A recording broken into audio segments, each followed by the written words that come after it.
So it's very possible that she could die. She could OD tonight. It's very possible. She's on that road. But it's not just Katrina, it's the thousands of people who live here who are dying slow deaths on the street.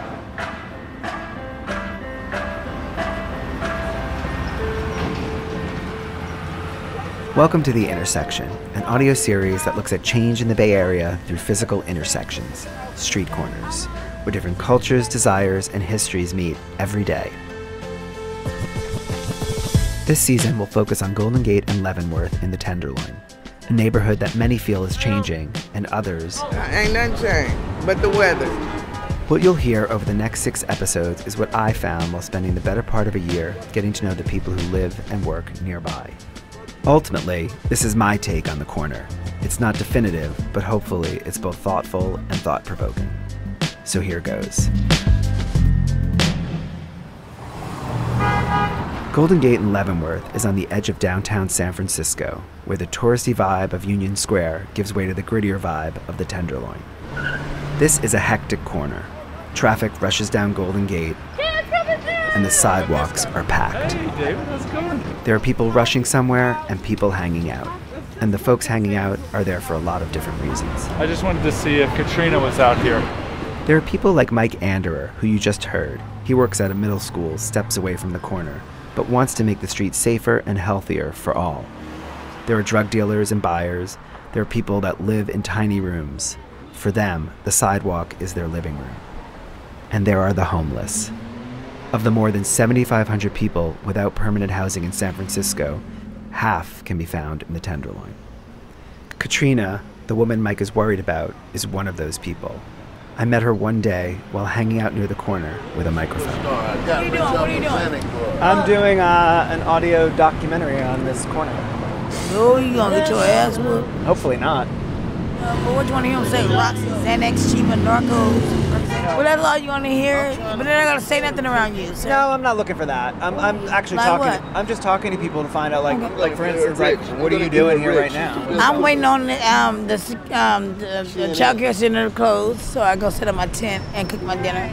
Katrina and her husband Coop are sitting on the sidewalk, leaning against a large black suitcase and a granny cart filled with their possessions. They are keeping an eye on the child care center across the street. As soon as it closes, they cross Golden Gate Avenue and grab a spot for the night. Like many of the nonprofits in the area, the center probably won't call the cops to remove them. These service providers know all too well that there are few places for the homeless to go, and moving them from this spot will not solve anything. So Coop sets up their tent, and Katrina, as she does most nights, cooks dinner for herself, Coop, and assorted friends who stop by. I can cook my ass off. What do you mean cook? What do you cook? I cook everything. I cook gumbo. I cook jambalaya. I cook oxtails. I cook neck bone. I cook gator. I cook hamburgers, french fries, everything. She'll smoke some pork chops and make you lick your elbow from the juice running down your arm. And I mean, I'm going to tell you, everybody eat from her, and they be right here on this ground, man, when she get down, you know what I'm saying? Even the police be wanting to taste it. So Coop, what's your favorite? I have several, but my main one is she got some chili that's, man. You know, back toward Texas, you know, they supposed to be the best chili makers, you know, Chuck Wagons, that's the Wild Wild West. She'll knock them out the box. Can't touch her. Can't touch her. Tonight, as the sun begins to set, she's surrounded by what she calls her street family. This is my cousin right here. She's smoking ribs right here on the sidewalk with a barbecue smoker that a friend brought her. And you put charcoal down here, you put ribs on here. I'm gonna start cooking. When I was a kid, I didn't go play hide-go-get-it, hide-go-seek. I didn't play hopscotch. I watched my mother in the kitchen. I feel that's a way for me to get out of this. I mean, because I got a gift. So everybody over here is trying to come together. How do you say, contribute to me getting me a restaurant. My restaurant, we call what? Treat. It's gonna be treat. I mean, I'm serious. It's really incredible, man, because she should be serving at the White House. That's how good. She's a 6-star restaurant type of thing, you know. I'm wasting my life. I'm being honest. I'm sorry. be okay though. It's gonna be okay one way or another. I'll be okay.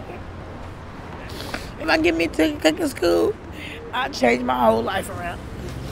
It's something I want to do. But I need help. Straight up. Katrina, who's in her late 30s, has been living on the street for 3 years. Before that, she lived in SROs in the neighborhood, tiny rooms with a hot plate for cooking and shared bathrooms. As we talk, it's clear she's been through a lot in her life.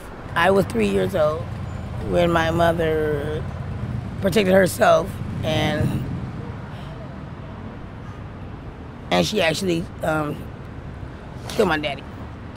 My mother went to jail, of course, and I had to stay with different family members. It was, can't nobody treat you like your mother on some real shit. But I love my mom. I really, really do. Even though she wasn't there as she needed to be, I never gave up on her. She said she did a lot of times. Everybody, like the OG ladies that be out here, they know my mom. Katrina's mother was addicted to heroin. Now Katrina is too. The reason why I started snorting heroin is because I wanted to see where my mother was on heroin. I wanted to see how what is it about she felt? You know, why is it that she was on it, but I ended up getting hooked. Well, baby, I've been on it like a year or something now. A year or something. And I'm tired. I thought I would never be tired, though. What are you tired of? Using drugs, number one. I'm tired of living on the streets, actually. I can truly say that. I miss my kids. She has 3 kids, teenagers, who live with her sister in the East Bay. I haven't seen my babies in 2 years. It's very selfish of me. They don't deserve it.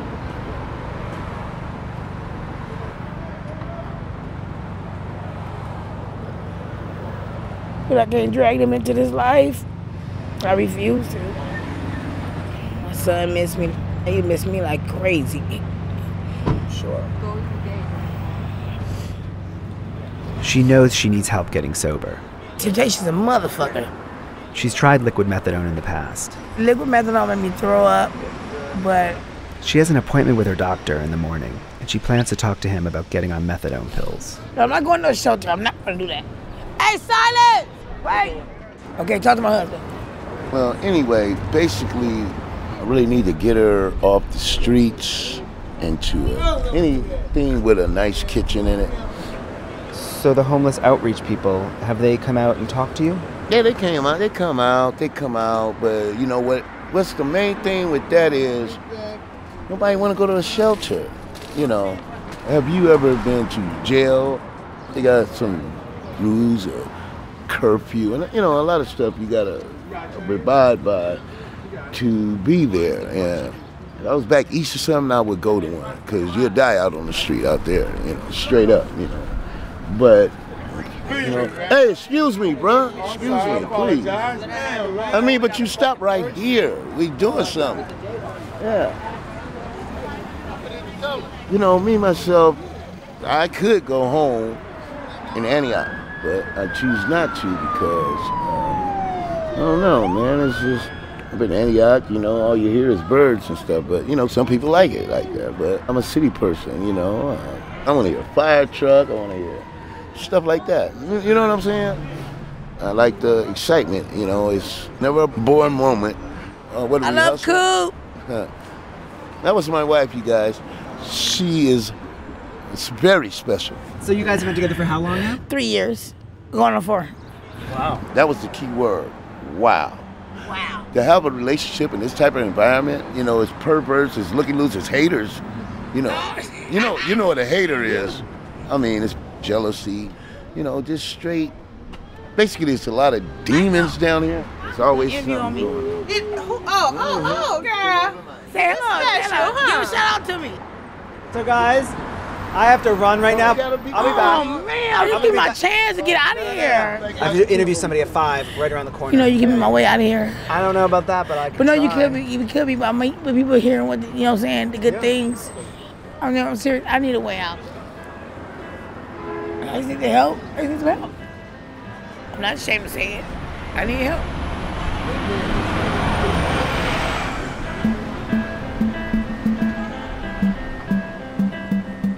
A half block away, there's a health clinic that serves the city's poor and homeless. I'm on my way to meet the guy who runs it. As I walk, I wonder, is it okay to get involved? And what can I do to really help Katrina? I'm Joseph Pache. I'm Director of Primary Care Homeless Services for the San Francisco Department of Public Health and Medical Director at Tom Waddell Urban Health Clinic here at Golden Gate in Leavenworth.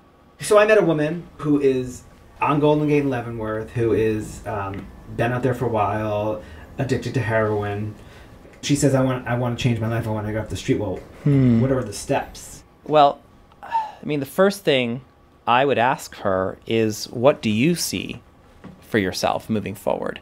Because any change, no matter who it is, and no matter how small or large the change is, for it to occur and for it to be sustained has to come from within. She's a great cook. She wants to be a chef. So then the next question I have is, what's keeping you from that, right? So if she tells me, you know what, the heroin is keeping me from getting to my goals, then I can say, well, what do you want to do about that? And if she wants to stop it, I can talk to her about methadone, buprenorphine, 2 drugs that have transformed people's lives. But there's the day-to-day reality that in the meantime, until she gets off heroin, she's got to get that next fix. Otherwise, she's going to be really sick. You know, one of the challenges is a lot of our patients came from very challenging and at times abusive and brutal life circumstances. There was a whole cascade of things that happened very early on in their lives that sort of set them on a different trajectory. And then you end up with a lifetime of bad things that chase you wherever you go. And I'm curious, you go on medication, but you're still living on Golden Gate. Right. How does that work?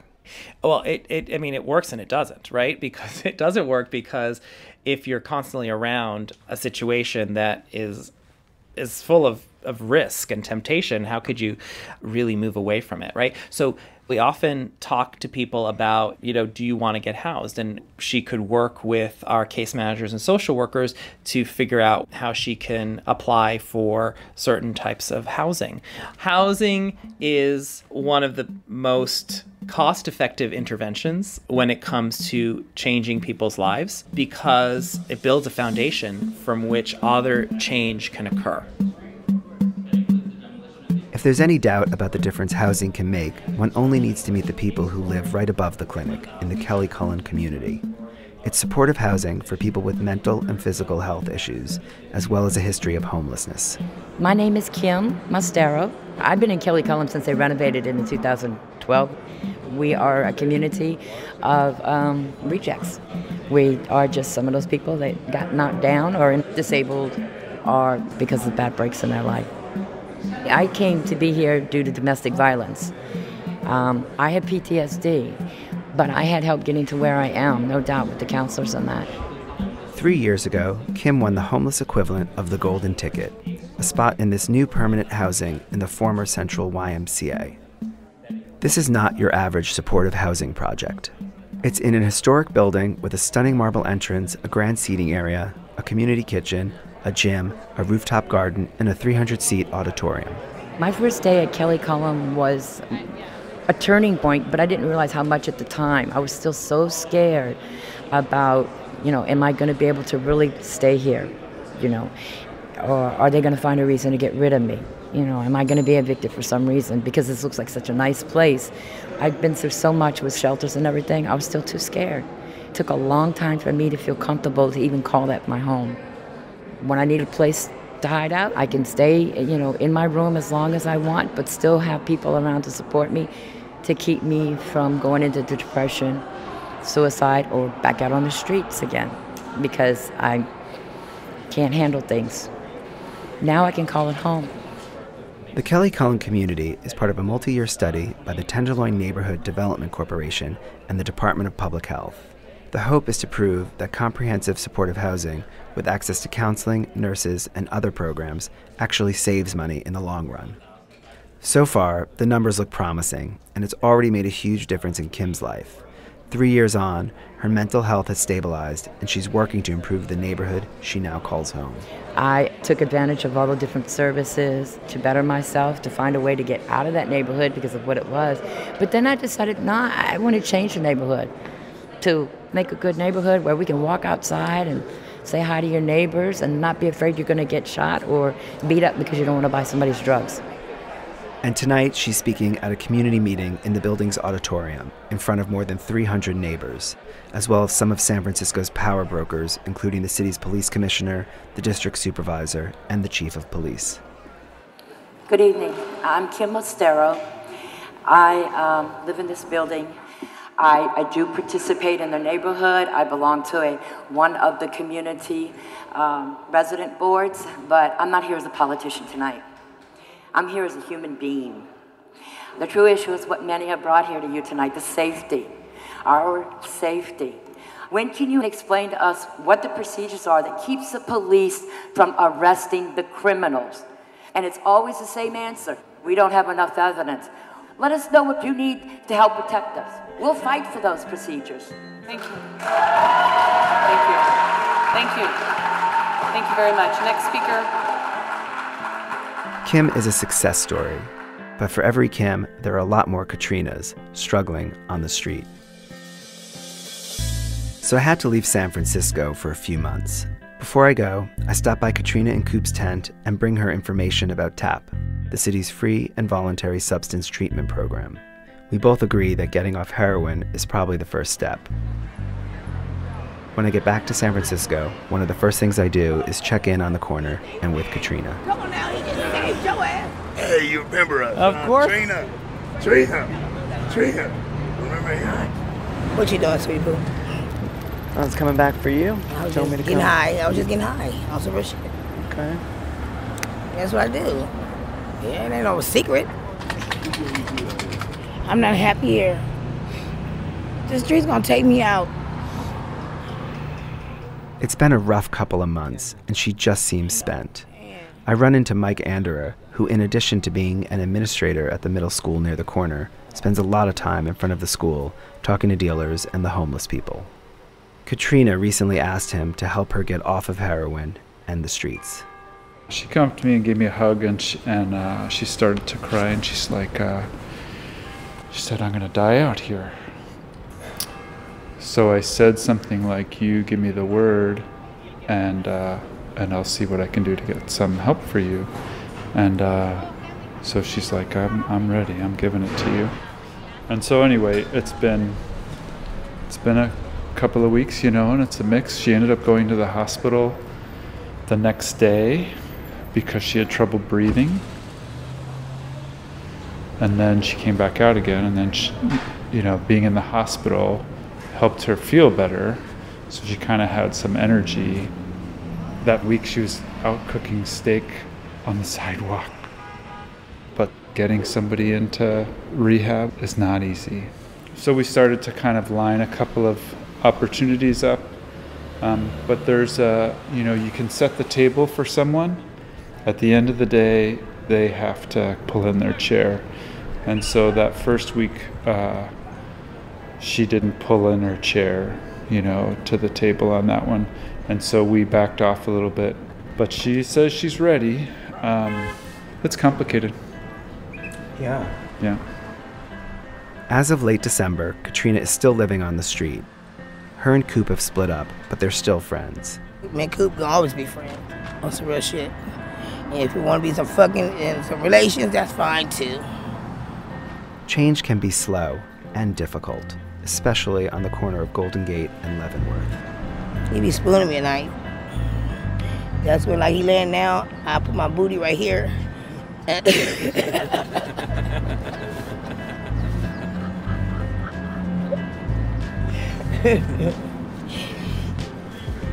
It's the truth. Thanks for listening to the first episode of The Intersection. I'm David Boyer. In the next episode, we meet a family and find out what it's like to raise kids in the Tenderloin and what it's like to grow up here. It's just thought as like a bad neighborhood with bad people, but we're no different from anywhere else. We want the best for our families, and we were so very grateful that they open a school in this area. It's a miracle happening here. The Intersection is a production of KALW. Ben Trefny is the editor, with an assist from Ashley Ann Krigbaum, and it's engineered by me with lots of love from Chris Hoff. Special thanks to Ann Hepperman, Lisa Morehouse, Sam Seletsky, Heidi Doro, and Daryl Carr for listening to the work in progress and serving up the wisdom. To hear more from The Intersection, head to theintersection.fm and subscribe today to the podcast on iTunes. Projects like this don't just happen. This one was made possible with a grant from the San Francisco Arts Commission and support from Cal Humanities, a nonprofit partner of the NEH. And finally, I want to thank all the folks of Golden Gate and Leavenworth for talking with me and sharing your stories. It continues to be an honor.